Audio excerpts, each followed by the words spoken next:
최근에 큰 울림을 준 구절은 시편 50편 21절 말씀이었습니다. 네가 이 일을 행하여도 내가 잠잠하였더니 네가 나를 너와 같은 줄로 생각하였도다. 그러나 내가 너를 책망하여 네 죄를 네 눈앞에 낱낱이 드러내리라 하시는도다. 내가 너 같은 줄 생각한다. 즉 우리가 그런 생각과 그런 행동을 해도 하나님이 두고 보시고 잠잠히 기다리고 계셨더니 사람들은 하나님도 꼭 우리 같은 줄로 착각하고 있다 하는 이 말씀이 저의 영혼을 찔렀습니다. 그럼 우리가 세상에서도 내가 너 같았으면 하는 그런 말을 사용합니다. 여러분, 부모가 자식 같다면 아마 이 세상은 존재하지 않을 것입니다. 그렇지 않습니까? 또는 여러분, 나라의 지도자가 백성 같다고 하면 여러분, 그 사람은 지도자를 하면 안 될 것입니다. 혹독한 어려움과 때로는 여러 가지 희생 이런 것들을 감내할 각오가 되어 있어야 지도자 자격이 있을 것이고, 또 아마 교회에서 목사가 교인 같다면 그 교회도 존재할 수 없을 것입니다. 여러분, 하나님이 꼭 우리 같았다면 우리는 어떻게 될까요? 여러분, 미리 말씀드리면 우리는 아마 지옥 맨 앞자리에 벌써 가 있을 것입니다. 또 하나 작은 사건이 하나 있었습니다. 새벽에 말씀드린 적이 있습니다만, 제가 시간이 나면 여기 1km 떨어진 마운팍으로 산책을 갑니다. 근처에 이런 팍이 있다는 게 얼마나 감사한지 모릅니다. 며칠 전 누군가가 개털을 깎고 나서는 그 개털을 치우지 않고 저 아름다운 공원 벤치 옆에 산더미처럼 쌓아놓고 간 것을 보았습니다. 그 많은 개털이 바람에 날려 호수를 덮고 또 맑은 공기를 마시러 나온 나 같은 사람이 그 개털이 코에 들어갈 것 같았습니다. 정말 너무 화가 났습니다. 이런 이기적이고 악한 사람이 공원을 이용한다라고 하는 것에 정말 분노가 치밀어 올라왔습니다. 경찰에 신고하고 공원 CCTV를 확인해서 이런 인간에게는 수만 달러 벌금도 물리고 이런 인간은 영원히 개를 키울 자격을 박탈해야 된다. 막 그렇게 화가 났습니다. 그렇게 화를 내며 걷는데 정말 또 다른 광경을 하나 보게 되었습니다. 마우니 팍은 작년에 거의 반년 동안 바닥까지 다 긁어내며 깨끗이 공사를 했지만 올해 다시 계속되는 무더위 때문에 호수의 물이 썩어서 녹조, 이끼가 가득 덮이고 악취가 나기 시작했습니다. 속으로 수백만 달러 들여서 고친 공원이 겨우 이 정도인가 하면서 또 속으로 비판했습니다.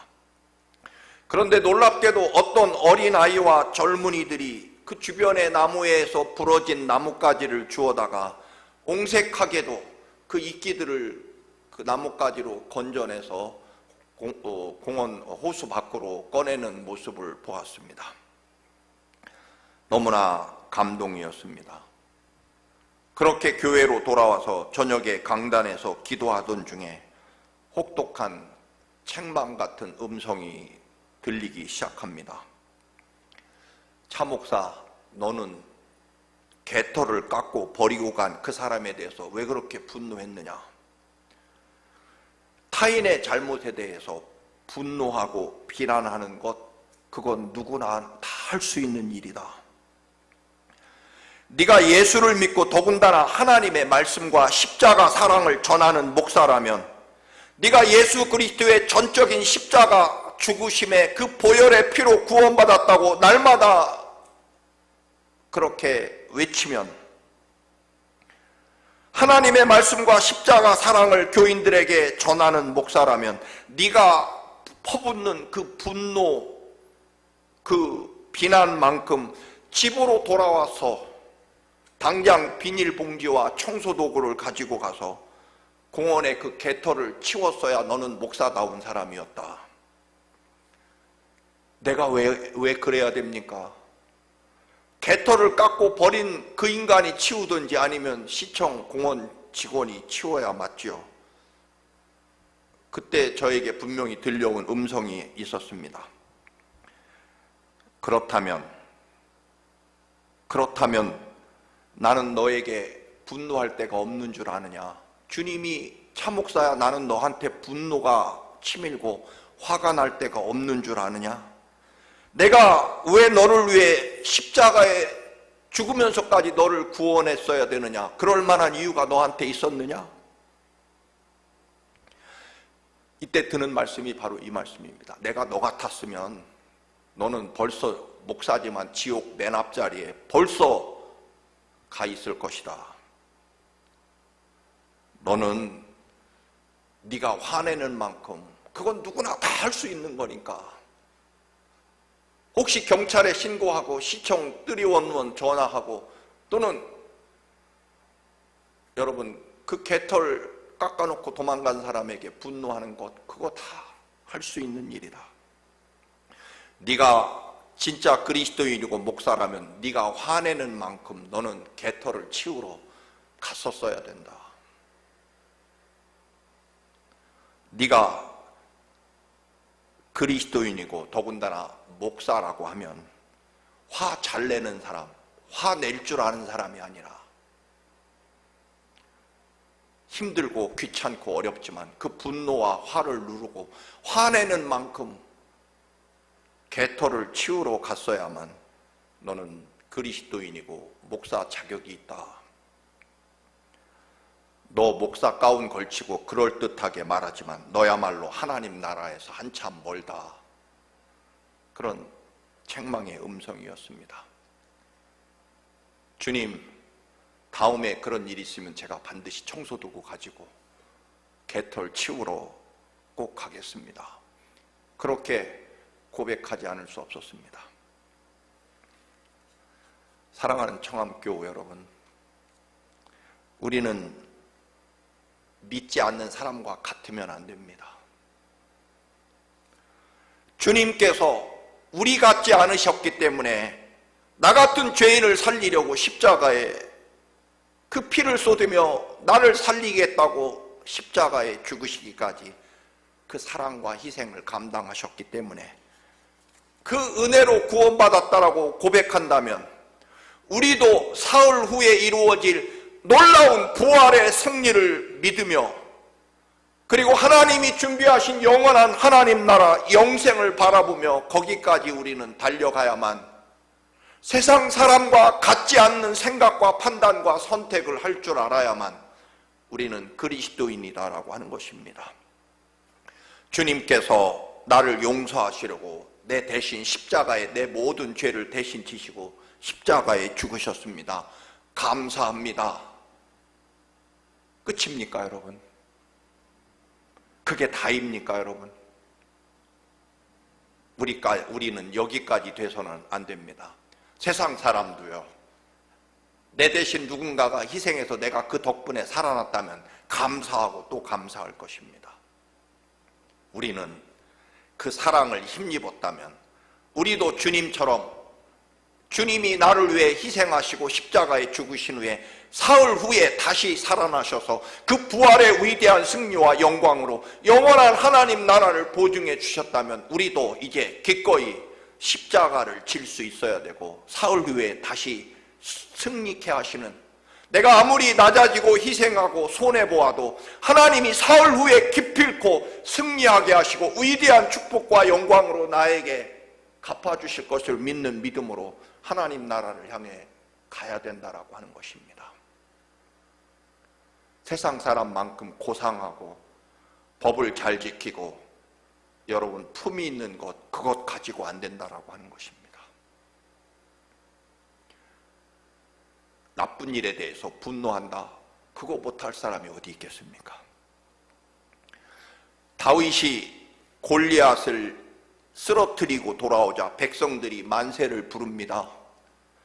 사무엘상 18장 7절에 보면 사울이 죽인 자는 천천, 즉 100만 명이고 다윗이 죽인 자는 10,000,000 명이다, 즉 1억 명이다라고 하는 그런 칭송을 온 백성들이 부르게 됩니다. 그 소리를 들은 사울은 아주 심히 불쾌하고 분노가 치밉니다. 이러다가는 다윗에게 왕의 자리마저 빼앗기겠다, 틈만 나면 그때부터 다윗을 죽이려고 합니다. 그런데 사울 왕의 큰아들, 즉 요즘 말로 말하면 왕세자, 다음번 왕이 될 요나단이 놀랍게도 다윗을 사랑하고 또 사랑합니다. 다음번 왕의 자리를 빼앗길 그럴 처지에 있는, 왕의 자리를 노릴 수밖에 없는 다윗, 정말 부자지간에도 권력은 나누는 게 아니라는데 여러분, 다음번에 막강한, 내가 당연히 차지할 이스라엘의 왕의 자리, 내가 왕세자인데 갑자기 엄청난 경쟁자가 나타났으니 사실 아버지 사울 왕보다도 요나단이 먼저 다윗을 죽여 없애야만 자기 권력이 안전한 것이 세상 법칙일 것입니다. 그런데 여러분, 사무엘상 18장 1절에 보면 다윗이 사울에게 말하기를, 마침에 요나단의 마음이 다윗의 마음과 하나 되어 요나단이 그를 자기 생명같이 사랑했다라고 말씀합니다.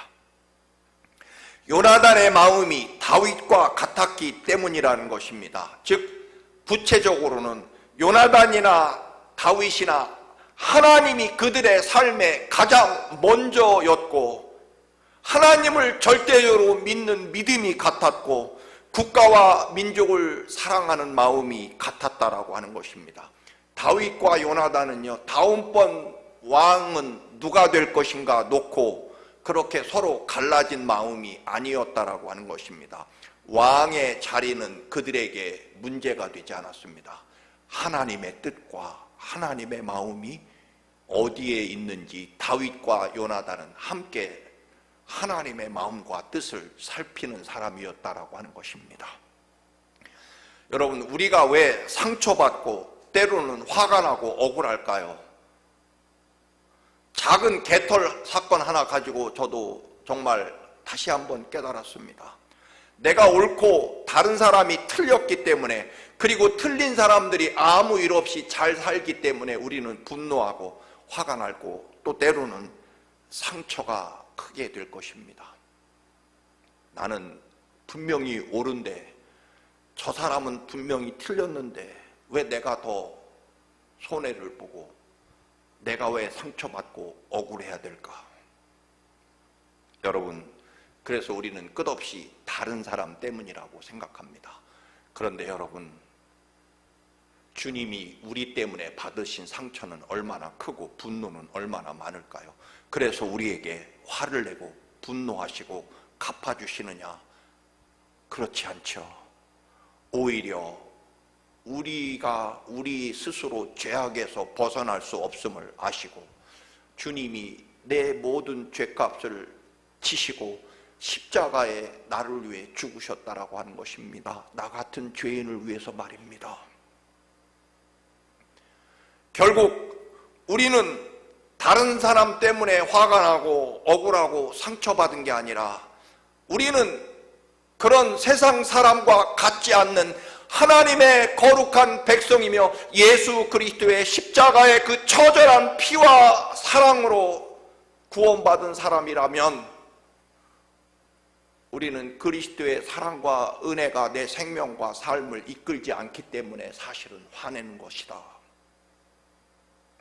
우리의 믿음이 십자가에서 멈추는 것이 아니라 부활과 영생을 바라보며 우리도 하나님의 사랑과 예수 그리스도의 십자가 사랑과 희생을 가지고 부활의 승리와 영생을 바라보며 거기까지 나아가지 않기 때문에 여기서 화가 나는 것입니다. 여러분, 말씀드린 대로 인간적으로 정치적으로 판단하면 다윗은 사울보다 요나단에게 훨씬 치명적이고 반드시 죽여 없애야 될 사람은 아버지 사울보다 요나단이 훨씬 더 다윗을 죽여야만 하는 이유가 있었습니다. 그렇잖아요.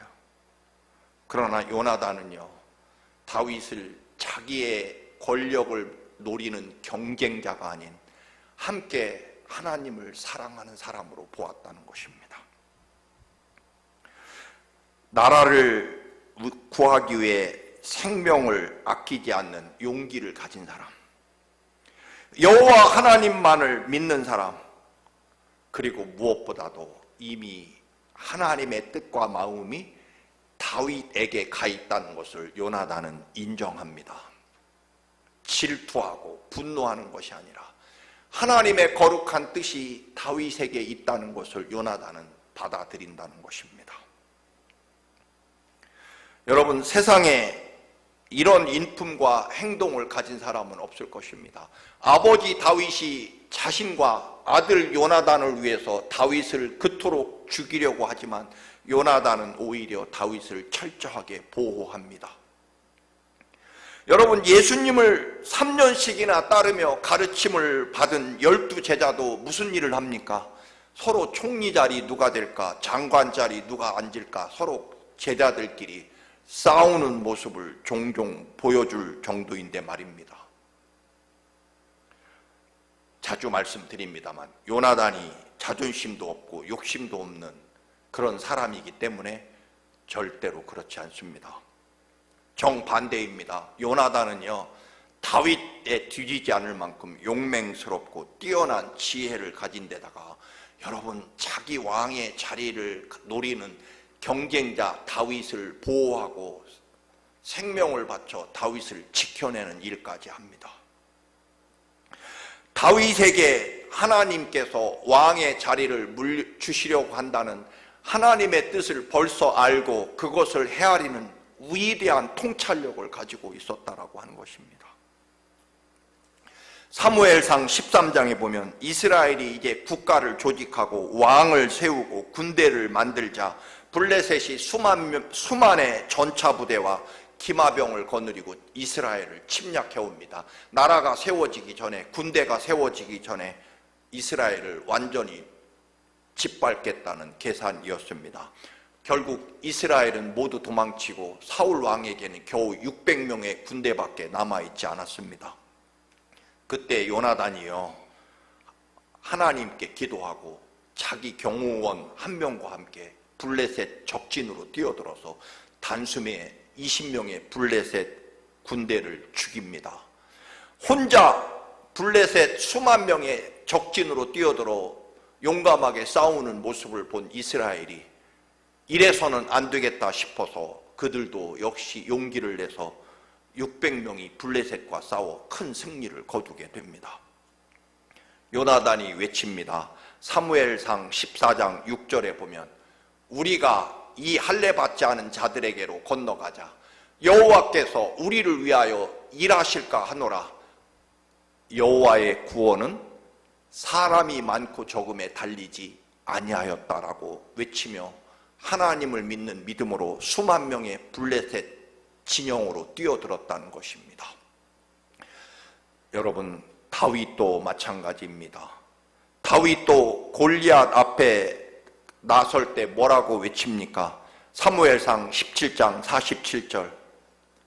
다윗은 이렇게 고백합니다. 또 여호와의 구원하심이 칼과 창에 있지 아니함을 우리에게 알게 하리라. 전쟁은 여호와께 속한 것인즉 그가 너희를 우리 손에 넘기시리라. 다윗이나 요나단이나 하나님을 믿는 믿음으로 용맹함은 같았다라고 하는 것입니다. 그런데 다윗은 유대 지방에서 가장 작은 초라한 촌동네 베들레헴 무식한 양치기 목동 출신이고, 요나단은 귀족 가문의 벌써 왕의 아들 왕세자였습니다. 신분이 하늘과 땅 차이였고요.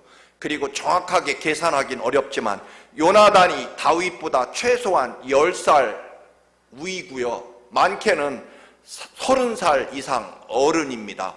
길게 보면 다윗은 요나단의 아들뻘입니다. 친구 관계가 아닙니다. 신분으로 볼 땐 왕세자와 양치기이고요. 여러분, 나이로 보면 거의 삼촌 아버지 뻘인데 무슨 친구가 되겠습니까? 그 말은요, 요나단이 그토록 겸손하고 그리고 자기 왕의 자리를 노리기 때문에 아버지가 그토록 죽이려고 하는 다윗을 철저하게 보호하고 사랑한 이유는 보통 사람과 같지 아니하고 그 중심에 하나님의 마음과 하나님의 뜻과 하나님의 은혜가 들어있었기 때문이고, 그리고 다음번 왕은 하나님께서 이미 다윗에게 주시기로 작정했다라고 하는 하나님의 뜻을 받아들였다라고 하는 것입니다. 여러분, 이런 인격과 인품을 가진 사람은요, 사실은 다윗보다 요나단이 훨씬 더 위대한 왕이 될 자질이 있었지만, 그 시대는 수많은 전쟁을 해야 되고 또는 이제 겨우 나라가 시작돼서 나라를 부강하게 만들어야 되는 데에는 다윗과 같은 정치가가 필요하다는 의미에서 이 나라 이 민족을 위해 다윗이 더 필요한 인물이라는 것을 인정할 줄 아는 사람이 이게 다윗보다 정말 훌륭하고 위대한 사람이라고 볼 수 있습니다. 여러분, 요나단은요, 내가 다윗만 못해서가 아니었다라고 하는 것입니다. 그래, 다윗이 나보다 뛰어난 인재야 아닙니다, 여러분. 하나님의 뜻과 이 시대가 필요로 하는 인재는 다르지 않습니까? 전쟁을 해야 되는 시대의 지도자와 여러분 평화롭고 경제를 부흥시켜야 되는 시대의 지도자는 같을 수 없을 것입니다. 요나단은 내가 누구만 못해서 부족해서 다윗만 못해서가 아니라 하나님의 뜻과 역사와 그리고 지금 이 시대에 우리 이스라엘을 위해서 더 필요한 지도자는 다윗이라고 생각했기 때문에 주저함 없이 하나님의 뜻을 따라 다윗을 왕으로 세우는 일을 했다라고 하는 것입니다. 여러분, 내가 다른 사람보다 좀 더 의롭고 좀 더 똑똑하기 때문에 내가 좀 더 높은 자리에 앉아야 되고 좀 더 큰 일을 해야 되고 좀 더 많은 축복을 받아야 된다고 생각하십니까? 그것이 세상 사람들의 가치 기준일 것입니다. 내가 좀 더 의롭기 때문에 좀 더 하나님의 은혜와 사랑을 더 많이 받았기 때문에 왕의 자리에 내가 앉아야 된다는 것이 아니라 내가 하나님을 더 사랑하기 때문에 내가 하나님을 더 잘 믿기 때문에 내가 예수 그리스도의 십자가 보혈의 피가 내 영혼과 삶에 더 뜨겁게 흐르기 때문에 내가 기꺼이 더 낮아지고 더 희생하고 더 섬기겠다라는 것입니다. 왜냐하면 나는 십자가와 은혜를 구원받았고 그리고 사흘 후에 주님이 나를 다시 높이시고 살리실 부활의 믿음이 있고 나는 이 땅이 아니라 영원한 하나님 나라 영생에 이를 것을 나는 믿고 바라보기 때문이라는 것입니다. 바울 사도는 데살로니가 교인들에게 오늘 본문에 너희들은 박해 중에서도 주님을 본받아 믿음을 잘 지켜서 믿음의 역사를 이루어냈고 그리고 기꺼이 그 믿음대로 사랑의 수고를 아끼지 않았고 그리고 하나님 나라 영생을 바라며 소망을 가지고 지금 인내하며 하나님의 나라 영생을 향해 걸어가는 참 훌륭하고 위대한 믿음의 교회다라고 칭찬합니다. 바나바라는 사람은 기독교 역사의 가장 위대한 사도인 사도 바울을 세우고 자신은 그 뒤로 사라집니다.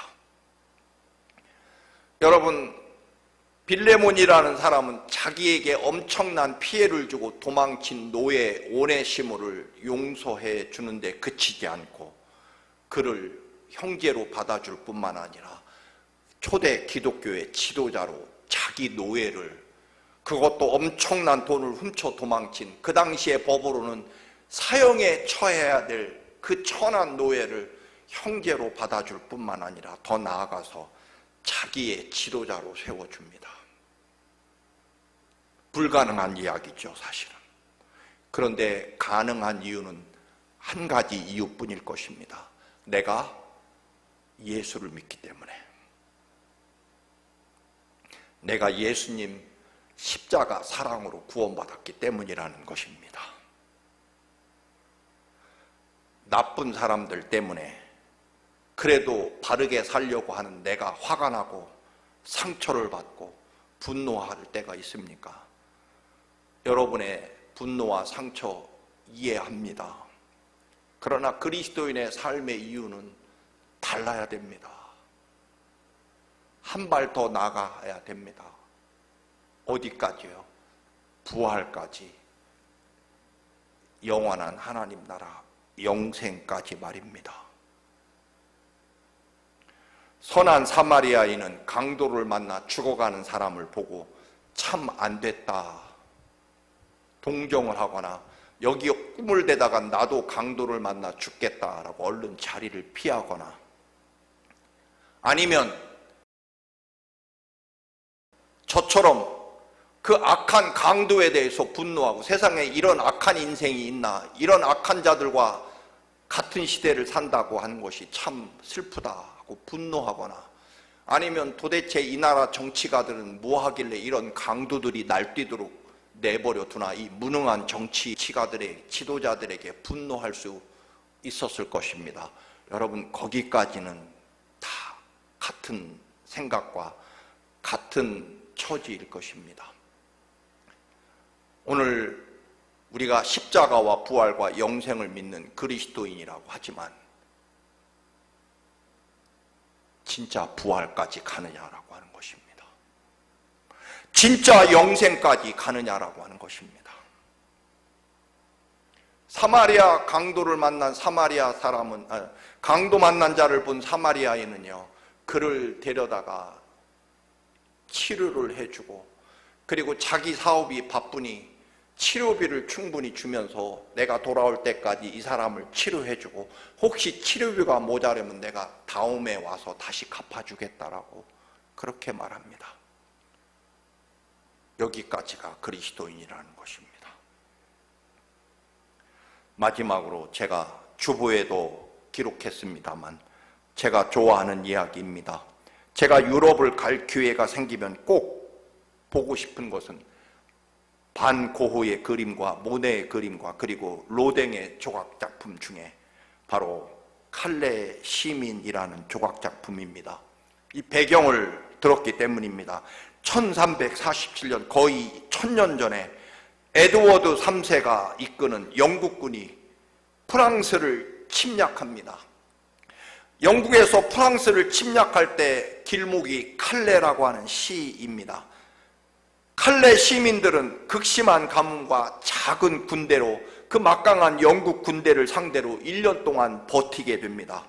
영국 왕은 너무나 끈질기게 버틴 그 작은 칼레 성 사람들에게 분노해서 내가 이 성을 함락하면 단 한 명도 남기지 않고 죽이겠다고 분노에 가득 찹니다. 결국 칼레 시는 더 이상 버틸 수 없어 항복하기로 합니다. 그런데 영국 왕은 너무나 간절하게 항복을 요청하는 칼레 시민 대표에게 조건을 내세웁니다. 그것은 그냥 말 수는 없고 칼레 시민 중에 큰아들 6명을 골라 대표로 죽이겠다. 그 6명은 머리를 빡빡 대머리로 밀고 맨발로 발가벗은 몸에 보자기 하나 걸치고 자기들 목매달아 죽을 밧줄을 목에 걸고, 그리고 성문 열쇠를 가지고 왕 앞에 나와 무릎을 꿇고 열쇠를 바쳐야 된다는 조건이었습니다. 항복 조건을 들은 칼레 시민은 이런 치욕을 당하느니 끝까지 싸우다 죽자라고 외칩니다. 그때 칼레 시에서 가장 부유한 귀족이었던 유스타스 드 생피에르라는 사람이 일어나 말합니다. 여러분, 우리 모두가 비참하게 학살당할 수는 없습니다. 제가 가장 먼저 죽으러 가겠습니다. 그러자 또 다른 부자이며 존경받는 귀족 장데르라는 사람이 자기도 죽겠다고 일어났고, 세 번째로 자크 드 웨상이라는 부자가 일어났고, 옆에 있던 사촌 삐에르도 선뜻 죽음을 자원했습니다. 그런데 마지막에는 동시에 두 사람이 죽으러 가겠다고 자원하는 바람에 6명만 필요한데 7명이 돼버렸습니다. 그런데 누구도 빠지겠다고 하는 사람이 없는 바람에, 그러면 내일 아침에 출발할 때 가장 늦게 나타나는 사람이 빠지기로 합시다. 다음날 아침이 됩니다. 출발 시간이 됐는데 6명밖에 도착하지 않았고 1명이 빠졌습니다.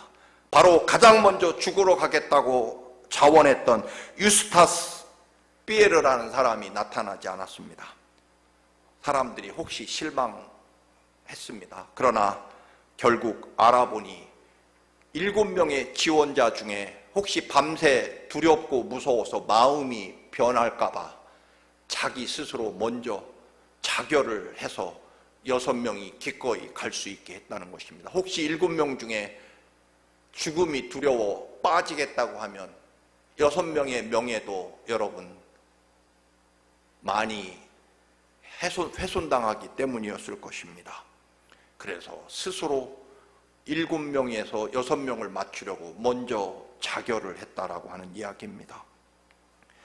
이 이야기를 들은 영국 왕은 왕비의 부탁과 함께 그들의 용기와 희생 정신에 감동해서 모두 살려주었다는 이야기고, 시민을 대신해 기꺼이 죽으러 가겠다고 하는 6명의 귀족들을, 그것을 조각한 것이 바로 칼레의 시민 작품입니다. 여러분, 우리의 믿음이 부활과 영생을 믿고 십자가를 지러 가는 데까지 나아가야 된다는 것입니다. 그것이 구원받은 하나님의 백성의 걸어갈 길이라고 하는 것입니다. 이 믿음으로 하나님 나라까지 이르시는, 세상과 같지 않고 부활과 영생이 여러분의 삶의 이유와 존재 이유가 되는 하나님의 거룩한 자녀로 살아가시기를 주님의 이름으로 축원합니다. 아멘.